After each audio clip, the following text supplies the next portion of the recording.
Good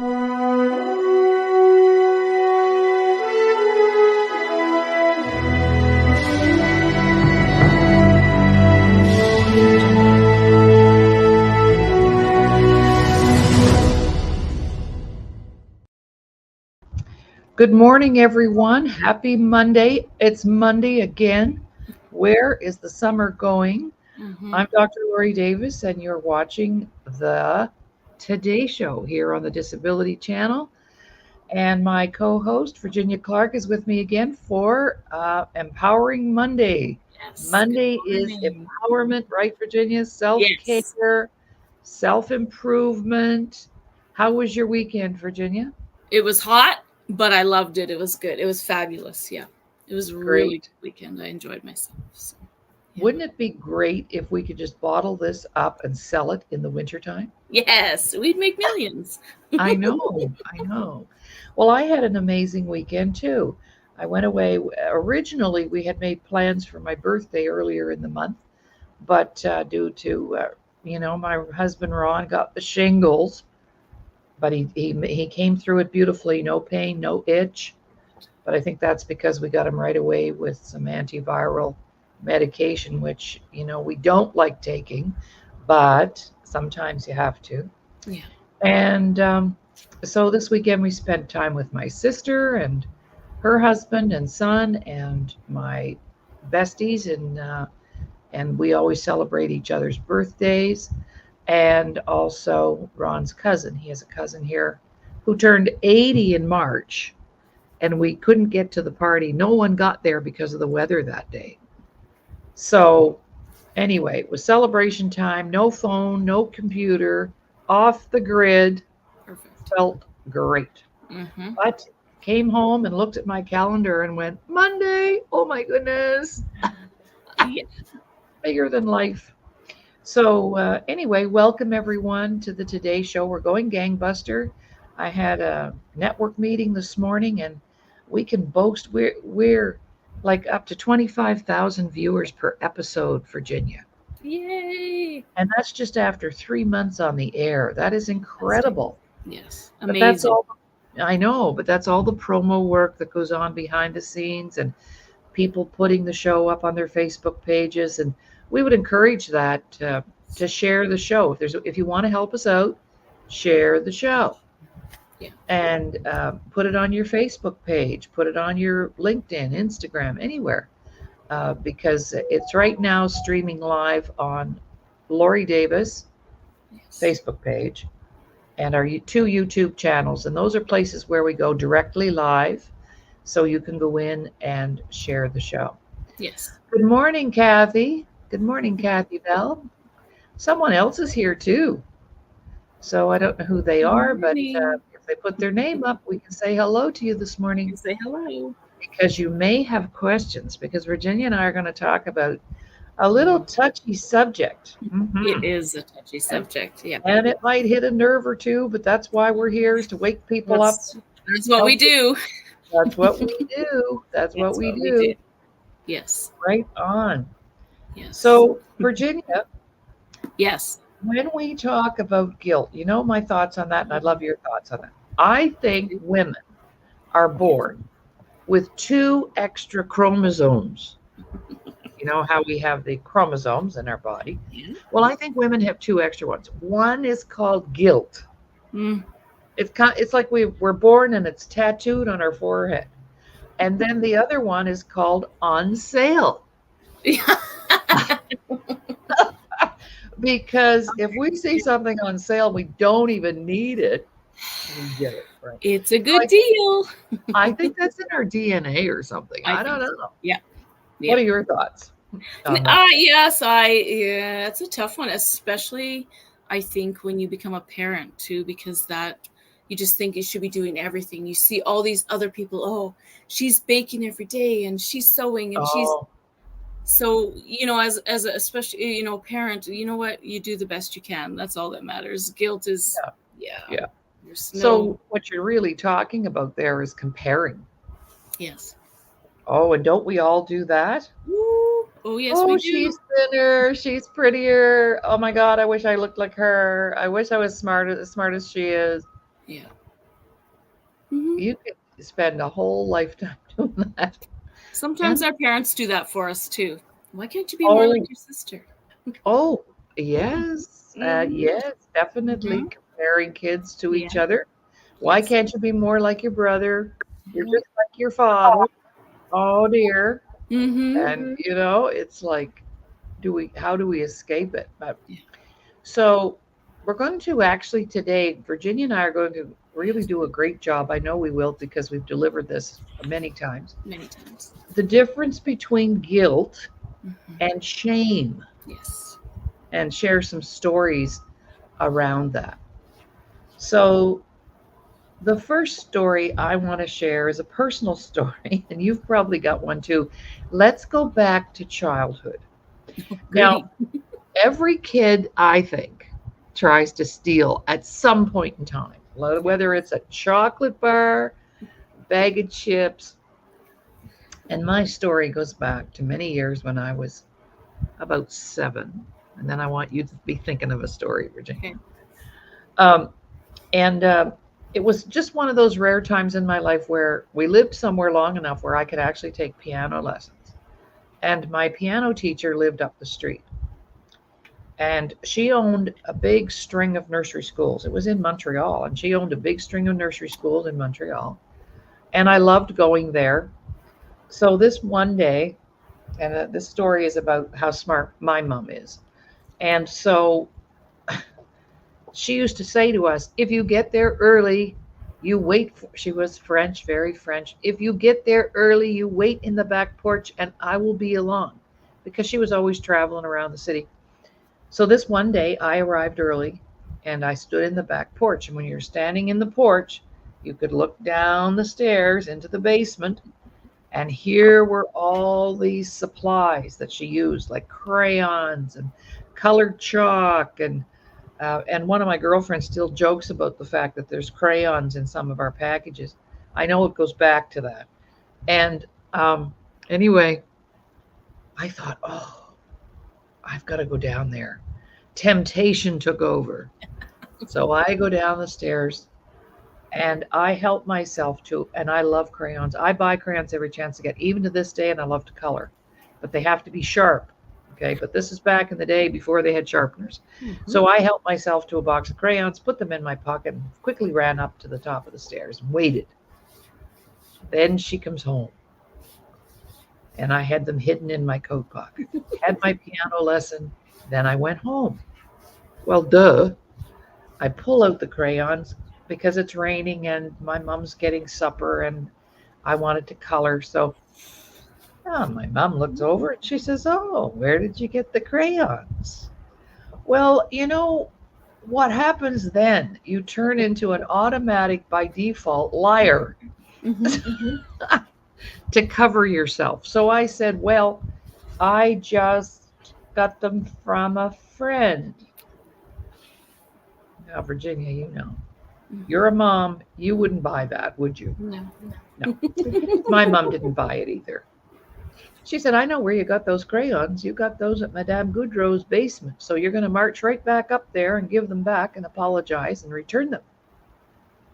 Now, when you're 7, you don't really have any time concept. And I did not want to be embarrassed. I wanted the crayons. I took them outside. I hid them under a bush quite near the railway tracks, which were right practically on our doorstep. And I went back in the house. Well, my mom looks at her watch and she goes, didn't have time to return those crayons, my girl. So she walked back up with me and we returned the crayons. Now, here's the difference.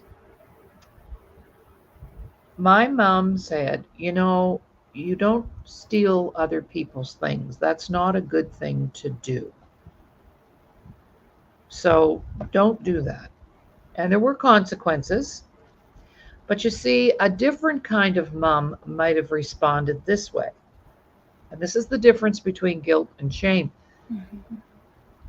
The other way that she could have handled that was, you know what, everybody? Lori just stole some crayons, and now we have a thief in the house. Keep an eye on your jewelry and your valuables. See, because once we get that label, Yeah. that's where we internalize the guilt and make it about shame. Now I'm ashamed of myself. Yeah. But my mom didn't do that. And I'm really grateful for that. And I remember that now looking back. Wow, it could have been a lot worse. Mhm. So guilt is about the deed, shame is about the person. Mhm. So it's okay. And that's where we learn it's not okay to make a mistake. Yeah. Because then we're punished in a way that makes us feel ashamed of who we are. So do you have a childhood story you can share? Yeah. Well, yeah. I don't know Different? why I'm so echoey. I don't know. It's okay. I Okay. can. Mine would be I was probably about, I'm going to say 10. My parents first split up when I was 10. So we were visiting my dad that weekend. And he had got some candy for us. Now, I don't know if it was around Halloween or not. I don't know. It was so long ago. But I had taken some extra and I hid it in my room so I could snack on it later. And I had a special place in my room, up in my closet. There were solid shelves so I could climb right up in there and hide. And I have a little sister. And of course, she wanted some candy. And I wouldn't share with her. So she went and told on me. In that case, I mean, my dad was pretty, he could be pretty violent when he wanted to be. So I definitely got a licking.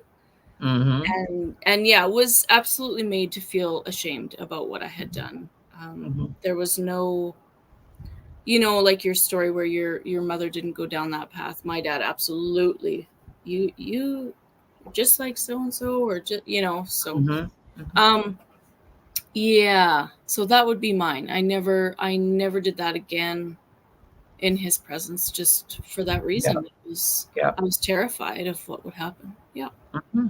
Yeah. So I think all of us have those kinds of stories when we were corrected or disciplined, and really how that happens has an impact later on. And people might just take that for granted, that, oh, well, it was nothing. And, every kid gets into trouble, and try to justify it all. And I mean, our parents did the best they could with where they were at the time. So this is not about blaming parents, but it's just how impactful how our parents handle us and how that affects us later on in life. All right, well, we're going to take a little break. And of course, we're getting ready now to get our sponsorships and our advertisers going and get their ads created. We have a whole production team behind us who will help us to do that. So be practicing what you want to say in 30 seconds or a minute about a product, a program, or a service that you have to offer. Maybe you have a book you want to get out there. And now that our numbers are where they are, we have no idea how many people are going to see your product, order your book from Amazon, call you up and want a service from you. So let's pitter patter, let's get at her, because this is the greatest platform in the world to do that. So on Mondays, we offer a show, Virginia and I, and we'll have guests on our show. But right now, summer's a little iffy for people, and we're now booking into September. But Monday is self-care, self-improvement. So if you're in that industry, if you're in the field, the helping field, this would be a great place for you to advertise, because the viewers that watch Monday's show are people who are really interested in empowerment, self-care, self-improvement.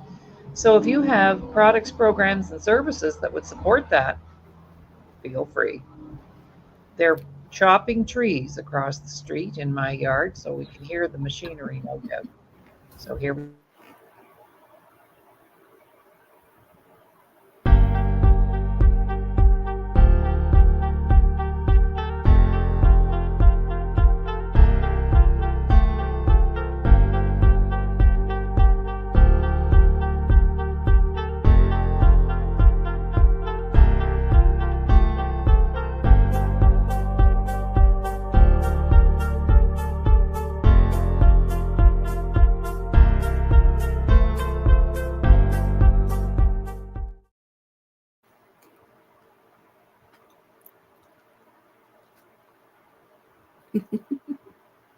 Oh my goodness, I muted because they're chopping trees across the street.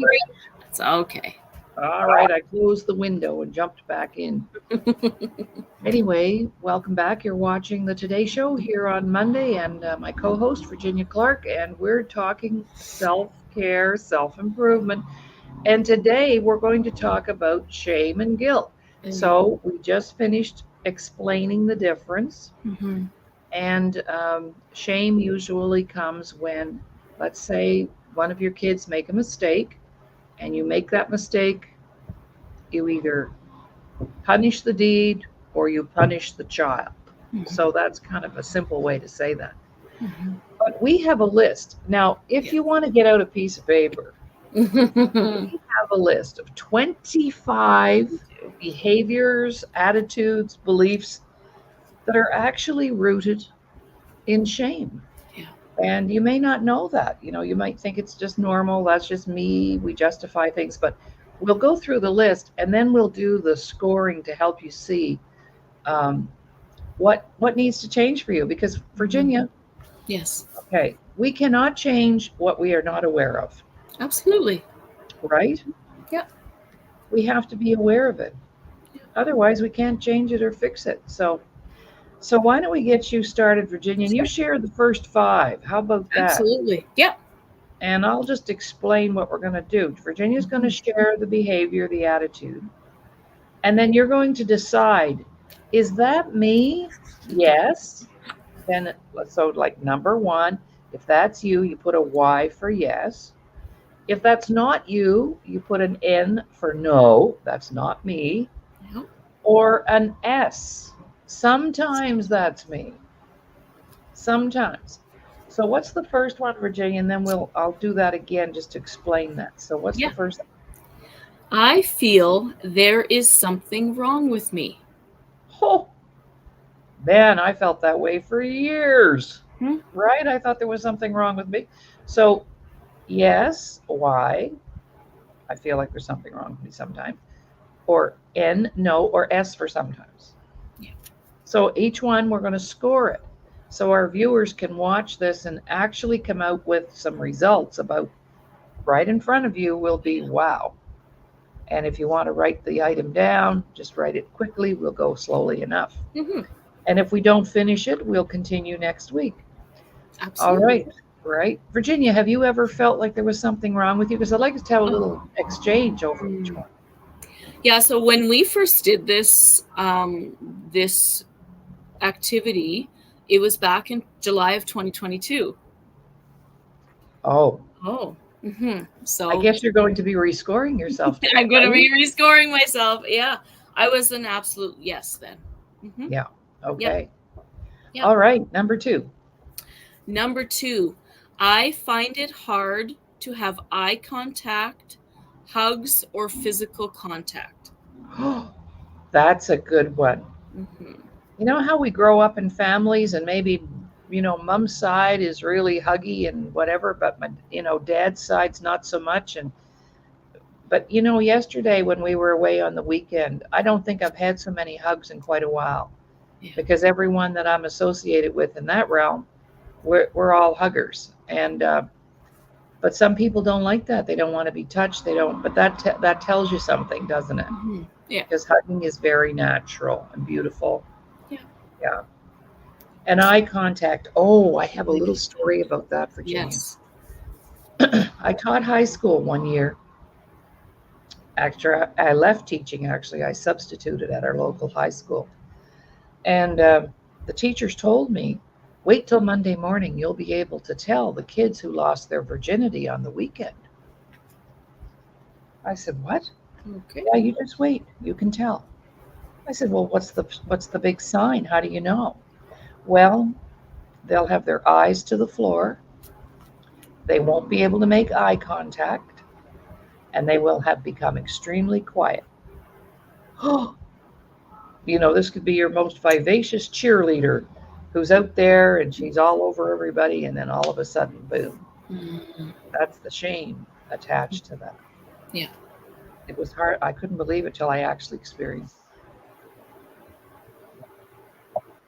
And that's a good way to if you know someone who is that vivacious and all of a sudden they're so withdrawn or quiet, yeah, maybe check in. Something happened. Yeah, something happened. You need to check in. Absolutely. Right on. Mm-hmm. All right. Number 3, I am defensive if corrected. Oh, that was a famous Lori one. That was one of my personal favorites. Mm-hmm. So somebody makes a suggestion, or they do maybe correct you on something, or have an opinion, and you get all defensive, meaning you're going to try and justify it. And actually, justification is just another word for guilt. Mm-hmm. So you feel guilty about it, you're going to justify it. So you know how I used to always feel like I had to explain myself all the time. Have you ever felt that way, Virginia? Oh, yeah. You've corrected me a few times on that. Okay. I just probably made I learned. No, absolutely. Absolutely. How are you going to learn if you can't be corrected? How are you going to know if something is, let's take someone playing sports. If you're not doing something right, you're going to be corrected. There's no point in getting defensive about it. No. If you're not doing your job, it's your boss's job to say, hey, you're not doing your job. What's the point in getting defensive? Because you're not doing it, right? You're not, Exactly. Yeah. So people have to decide, yes, I'm defensive. No, I'm not defensive. There's a defense. No, not me. I'm not defensive. I would never be defensive. There they are living it, right? Or sometimes. Okay. Mm-hmm. Yeah. All right. Next Number 4 is a good one. And we really, really need to pay attention. I speak negatively about myself. Mm-hmm. I'm not smart. I'm not pretty enough. I'm not good enough. I can't do it. Yeah, I need to lose weight. Oh my gosh. Yeah. Mm-hmm. Yeah. Kathy has a good question here, though. Good point. Okay. She says, yes, but sometimes the person doing the corrections is incorrect. Yeah. Well, that's when I say, if that's your experience, that's great, but that's not my experience. Yeah. Right. Yeah. And that's you're clearing yourself without being defensive, mm-hmm. Getting defensive. It's dysfunctional to be defensive. Okay, Virginia, next one. Number 5, I strive in an attempt to get approval from others. Oh my gosh, this is so classic. Yeah. How many years did I do everything to get others' approval? I spent decades doing that. It cost me so much money, time, energy. I had to do everything to get you to like me. Oh my gosh, that was me. Yeah. What about you? Oh, absolutely. Yeah. You fall into others' maybe habits. I know that I was that way with my dad. Absolutely. I wanted his approval the most. So then realized why. Yeah. Why do I need his approval? All I need is my approval. It took many years for me to understand that that's what I was doing and how dysfunctional it really was going down that path. Mm-hmm. Yeah. And I think it was about 45. And one of my first mentors said to me, and this had nothing to do with my parents, the way they were, but she said to me, how much longer are you going to work at getting the approval of your parents? I said, I'm not doing that. She said, oh yeah, you've spent your whole life trying to get the approval of your parents. I said, well, really? But I didn't see it. Right? No. Yeah. Do you want me to keep going? That was the first thought. Okay. Number 6, I find it difficult to accept compliments. Oh, bingo. Yeah. That's how you can really tell if someone's self-worth is not up to snuff, because they can't receive the compliment. Like if somebody compliments your hair or what you're wearing and you go, oh, this old thing, I got it at Value Village for $2. Yeah. Or, oh, she cut my hair too short and I can't wait for it to grow out. And but we're always resisting. That's the word there. So if you can't even take a compliment, how would you be able to receive a brand new Mercedes Benz if somebody drove it in your yard? Right? No, absolutely. It was. I think that was one of the hardest ones I had to learn, was just to say thank you when someone complimented me, because I didn't think I was worthy of those compliments. It took a long time, as we go through our self-worth journey. Like you say, there's no end game here. It's a continuous journey that we're on, and sometimes you fall back into this defensive if corrected. Sometimes I fall back into that, and I'm like, wait a minute, what are you doing? You don't need to go there. So get yourself out of there, right? So just having those tools and that knowledge to get myself back out and back where I know, hey, you don't need to be doing that. It's huge. It's just the best thing ever, the best gift. Now, Kathy has a comment here, and I'd like to make a comment about this. Sometimes not taking a compliment is a form of modesty. Well, good luck with that. But we were taught that, Kathy. Yeah. Because my mom would say, now, don't be thinking too highly of yourself. And just because you got a new bike and the other kids didn't get one. Yeah. And don't be conceited. We were programmed into that modesty. We were programmed that way, but it doesn't serve us. No. If we can't even connect to who we are, I am smart. I have accomplished things.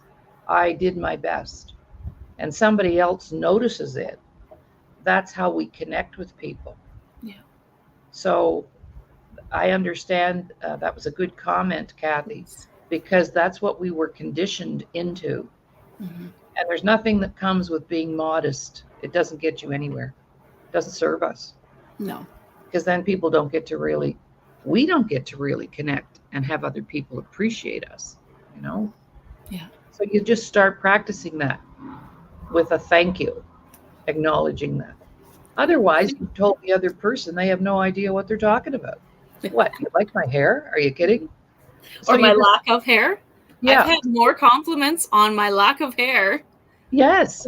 Since I've lost it. And I'm like, I think I'm just gonna not have it grow back. I'm not happy with the way it's growing back, so I just keep cutting it bald. Well, it's because you have the right face shape and head shape. Yeah. It's glamorous on you. And I'm like, thank you, because I don't identify as someone dealing with cancer. No. It's just a roadblock right now. I'm a hurdle I'm jumping over. So yeah, when people say, I'm like, thank you very much, because it does. Especially when you're going through something, even that little compliment, thank you, because, I'm bald, but it's okay. It's okay. Well, actually, for you, it wasn't a really big shock because you always wear your hair short anyway. Yeah. But the thing is, if somebody said, wow, you look really glamorous, with your hair gone, and you were to go, oh, it's the cancer. What you just told them is they have no taste. Yeah. Your taste is all in your mouth.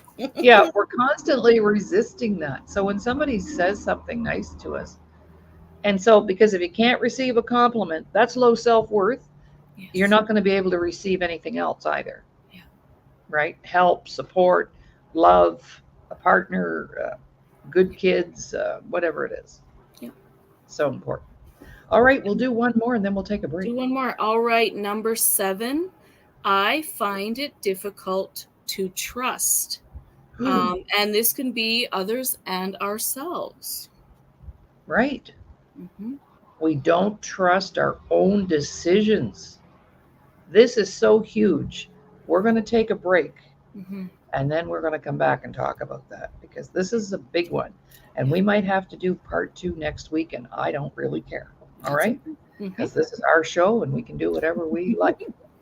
All right, let's take a little break. And this is where if you have a product, a program, a service, a book, an upcoming event, and you want to get it out there, our numbers are growing by leaps and bounds. It's all over the world, this show right now.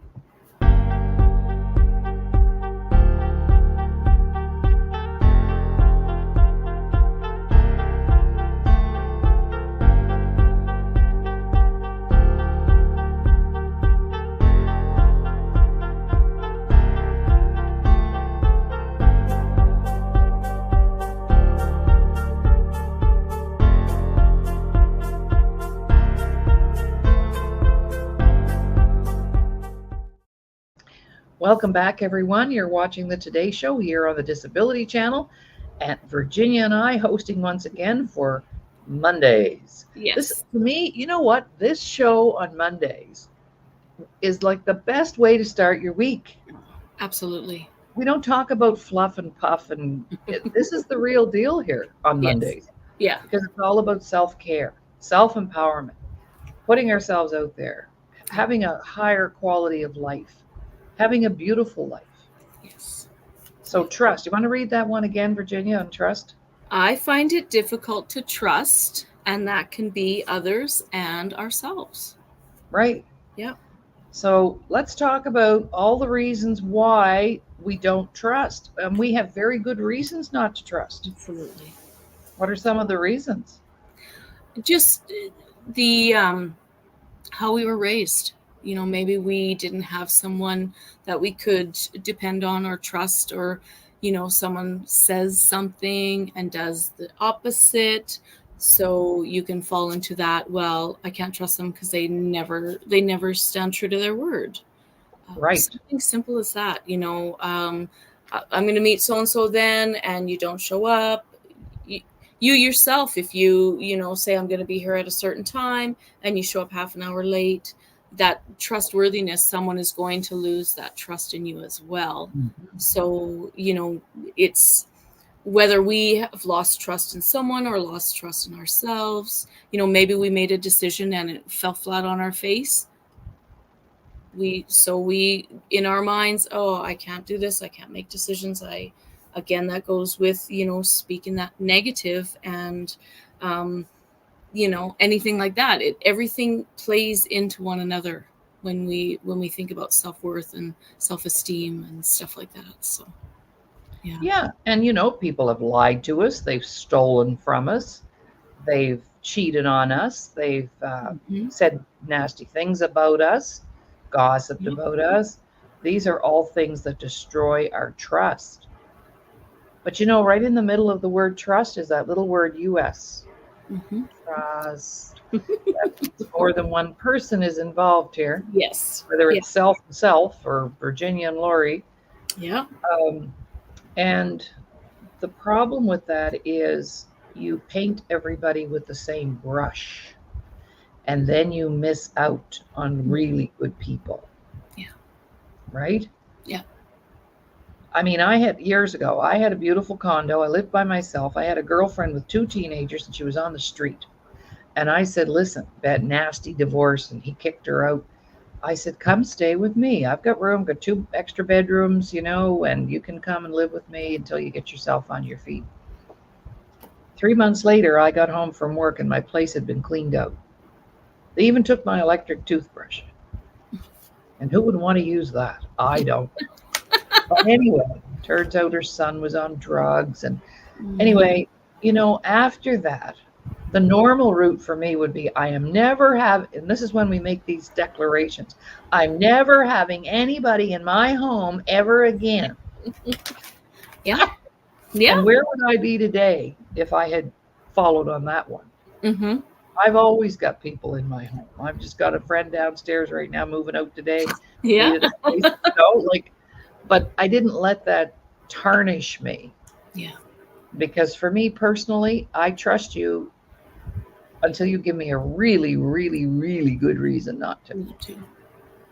Yeah. And I have forgiven people and they have forgiven me, and we don't always do the right things, but we must trust. Or, Yeah. well, let's put it this way. If we don't trust people or don't trust, we're guaranteed nothing. Mm-hmm. If we do trust, at least we have a chance at something. Yeah. Yeah. And we don't know what that might be. Right? Exactly. Yeah. Yeah. Totally.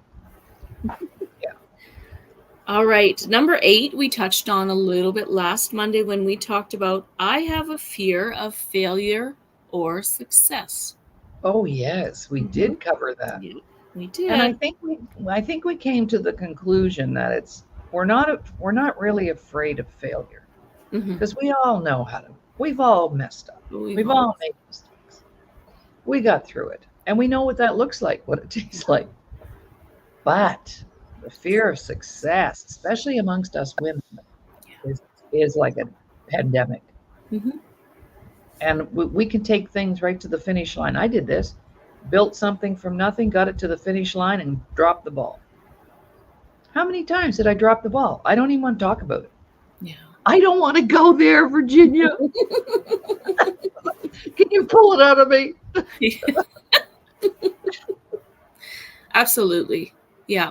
And then it goes back with that, when Kathy had brought up that modesty. Well, you're successful. Oh, and now, I got this, I got that. So it's programmed into us about, well, you don't need to be that. You don't need to be successful. You find someone to take care of you. You blah, blah, blah, blah, blah. And again, like I say, everything in a sense is connected to, our thought patterns, our belief patterns, maybe how we were raised.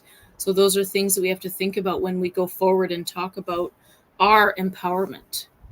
We don't need someone else to empower us. We can empower ourselves. Oh, well, if we need other people, we're out of luck. Exactly.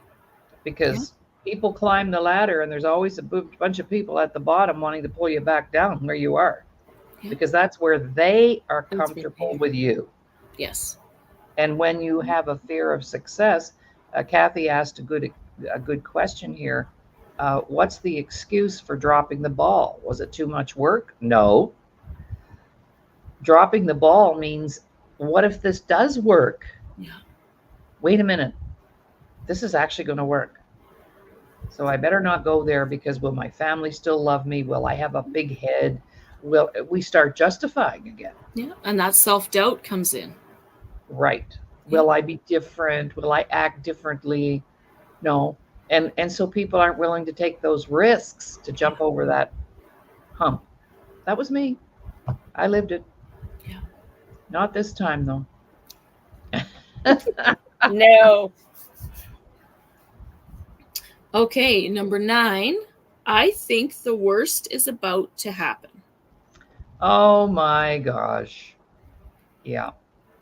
So I have a story about that. I have a story about everything, but I think that's because of my age now, and I've been there. Experience. Not that I'm not a know-it-all, because personal development, like you said, Virginia, there's no arrival time. Yeah. Because life changes, we get older, we learn more. We always need to be open to change. Yeah. And that's the thing. People don't want to change. We talked about that. That's one of the greatest fears out there. I like my little box, my little comfy life. Yeah. I don't want anything to change. But the problem is, life isn't like that. You're going to deal with those changes whether you like it or not. Yeah. So I say bring it on, and I like to create my own changes. You can't grow if you don't change. No. What was the item again? Because now I sidetracked and I forgot what you said. I think the worst is about to happen. Oh, yeah. Okay. So here's an example. You've got 2 neighbors, 2 moms, and they've got 2 little girls. And there's 2 big trees out back. So the first mom looks out, and her little girl is like way up on that tree. And she goes, "Oh my gosh, honey, that is amazing. Do you think you could go up one more branch?" Okay, that's encouraging, inspiring, empowering, and confident. Because the kid could do it. She'd already proven she could do it. Next door, mom comes out, little girl's up in the tree, same place, same height. And she says, Get down from there. You're going to hurt yourself. If you fall, you'll break a leg or something. Get down. So one mother encouraging and inspiring and having confidence in her little girl that she wouldn't have gone up there if she didn't think she could do it. And then the other mother programming her to be fearful. Yeah. So and it's that simple. It is that simple. Mm-hmm. I remember my grade 10 homeroom teacher looking at me. I didn't do very well in school at all.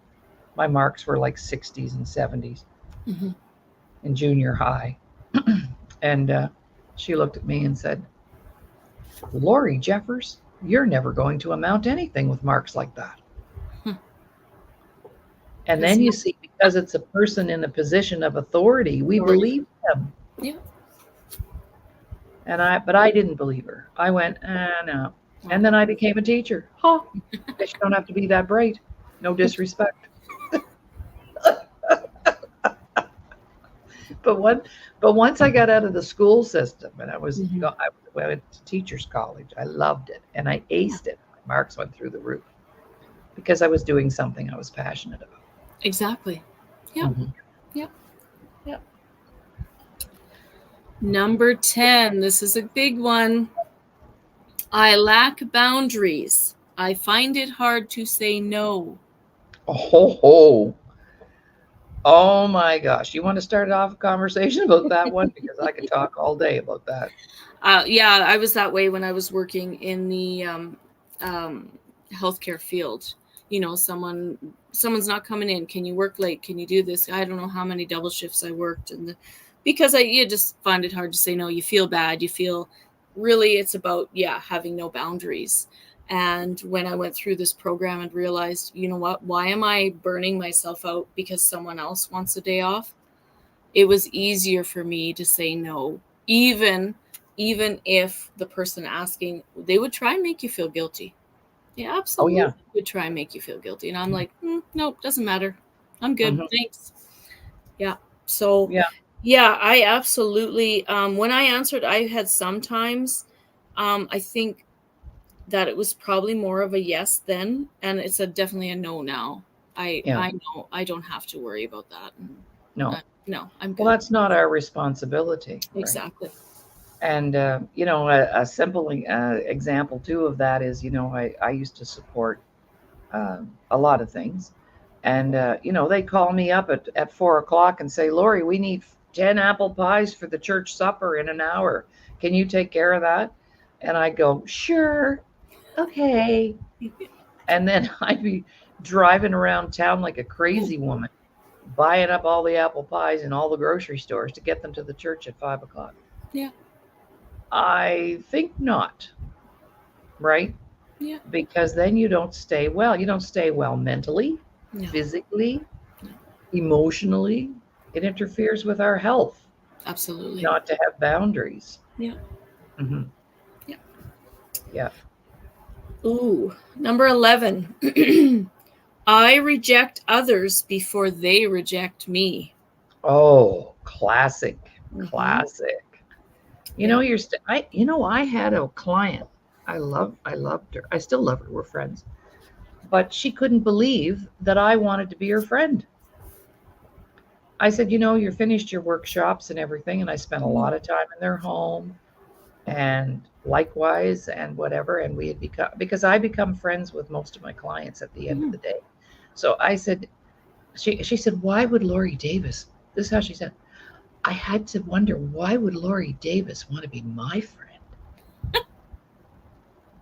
See, that's rejecting before you even get rejected. Yeah. Or you look at somebody, or you get talking to somebody in a lineup at the grocery store or whatever, and you don't want to talk to them because you don't like the way they look, or, you reject them before they even have a chance to reject you. Yeah. It's very common. Absolutely. Have you had any experience around that? Yeah. Oh, absolutely. Would probably in my dating days. Yes. I was dating this guy many moons ago, obviously. And then I found out that he had 3 kids from 3 different women. So I was just like, no, we're not. Yeah. He went to show up at my house one day and he phoned and I'm like, no, I don't think this is going to work. He's like, but I'm sitting right outside. I'm like, yeah, no, it's not going to work. Yeah. So, and I think I was famous for that. Just not, I enjoyed being single, but maybe it was just because same for that reason. I just didn't want to get rejected. I didn't want to get hurt. Yeah. So Yeah, exactly. I just learned to be on my own and be happy with it. But yeah, I think that would be probably the one that was be like, no, I'm saying no because it just saying no for no reason, really. So you knew more until you had more data or more. Like, right. Yeah.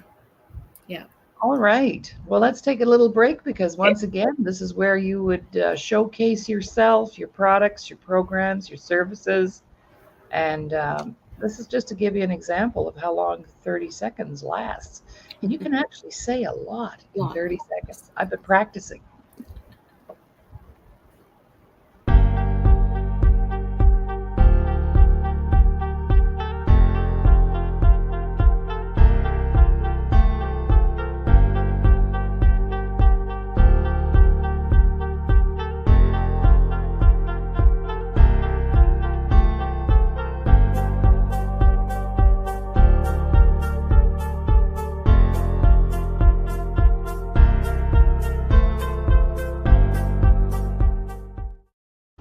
Welcome back, everyone. You're watching the Today Show here on the Disability Channel. And of course, Virginia and I, we start our week off by doing some personal development on the show, actually giving you practical tools and ways to become more self-aware, to recognize some things about ourselves. And the study of Lori was the greatest study that I've ever done. And I keep learning more about myself every single day. And who wouldn't want to learn more about themselves? And some things I learned, I had to throw out the back door because they were not supporting me, not helping me to feel better or anything. Yeah, absolutely. Right. Absolutely. Yeah. Number 12, I am performance oriented. Oh, heart be still. I knew you'd like that one. Oh my gosh, that just got me like a zinger. So, oh my goodness. You tell us, Lori. Can I tell you about that? Well, Virginia, if you were coming over, if the old Lori, if you were coming over for supper, it would have taken me 3 weeks to get ready for you.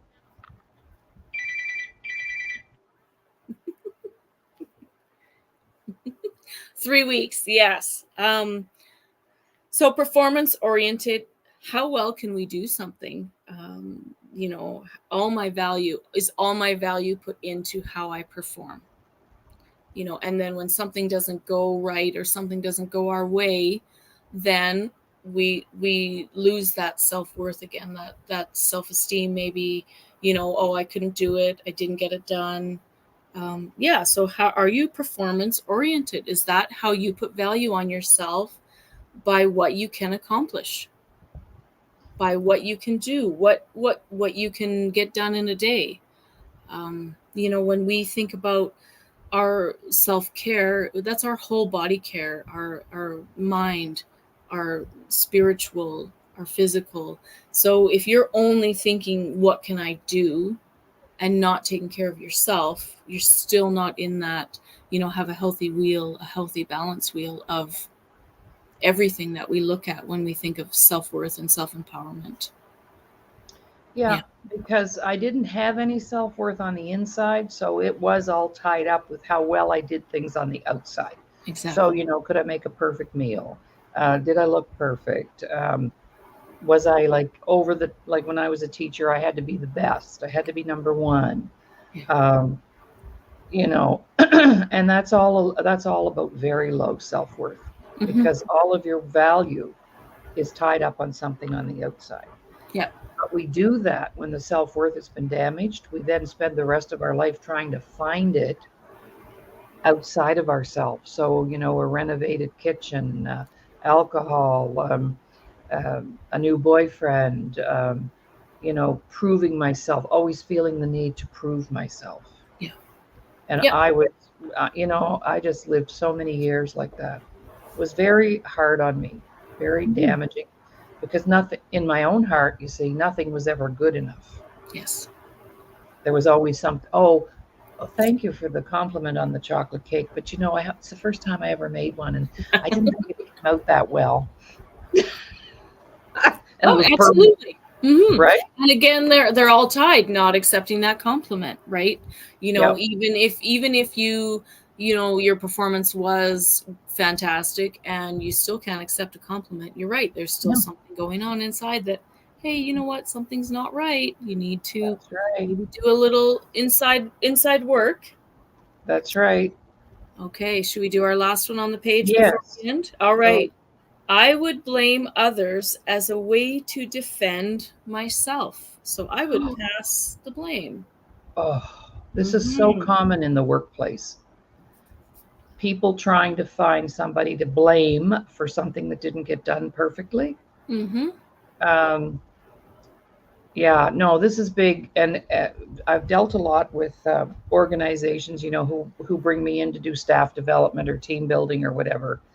And, I didn't get the report on the desk because Mary didn't get the information to me on time. And it's really all about her. Wrong. Yeah. Making excuses. Yeah. Have you had any experience with that in your working years? Yeah. Oh, absolutely. Absolutely. Even in my last job, I had someone come up to me and say, hey, do you know so-and-so saying that you taught them how to do it this way? And I was just like, really? And she's like, yeah, but I knew better. She's like, she's been doing this for so long. There's no way she would teach you that way to do it. So it does, and I'm like, well, I know, that my work, I know I'm good at what I do. So that I have had that happen to me. Absolutely. As a way to defend themselves for doing something wrong, I've been thrown under the bus. But when you have people who know your work ethic and know who you are as a person, and they got your back in a way. So, and even the manager was like, yeah, she's like, no, that's not the way it would go. So I didn't worry about it. I didn't stress. Yeah. Like, whatever. You do what you got to do. Yeah. Exactly. Yeah. All right. Well, that's 13, I think, of them. And we have another 12 to go. And we'll do that next Monday morning. We'll expand our shame and guilt conversation. And just in wrapping up, thank you so much, everybody, for watching the show. We really appreciate that. And we just ask you to share the show. Even if you like it, but like and share. Yeah. Like and share. Yeah. And if you have time, a little comment, because that helps the ratings as well, doesn't it? Yeah. Even if it's good morning or hello. Yeah. Exactly. All right. Well, tomorrow we have finance with Dr. Ramin Modiri. Wednesday is wellness. Thursday, we've got a very special guest coming in from Malawi, Africa, my good friend Hastings, and he's going to talk about his orphanage. And he takes care of 450 kids. Yeah. And then Friday, we've got some artists coming in, some musicians. So we've got a big week planned. And of course, tomorrow also, the Press Box with Doug Smith, an hour after this show is done. And so, yeah, it's all busy times. And so we hope that we'll provide you with information that serves you, is of value to you, and expands you, because that's what this is all about on Mondays, is helping you to expand, not helping you. We can't help you do anything, but showing you that you can expand if you choose to do so. There are always tools. We can't help you. Always tools. We have over 1,000 tools. Yes, we do. That we can share with you. Yeah. All right, Virginia, you have a terrific day. And you too, thank you so much for today. And we'll talk to everybody very soon. Bye for now.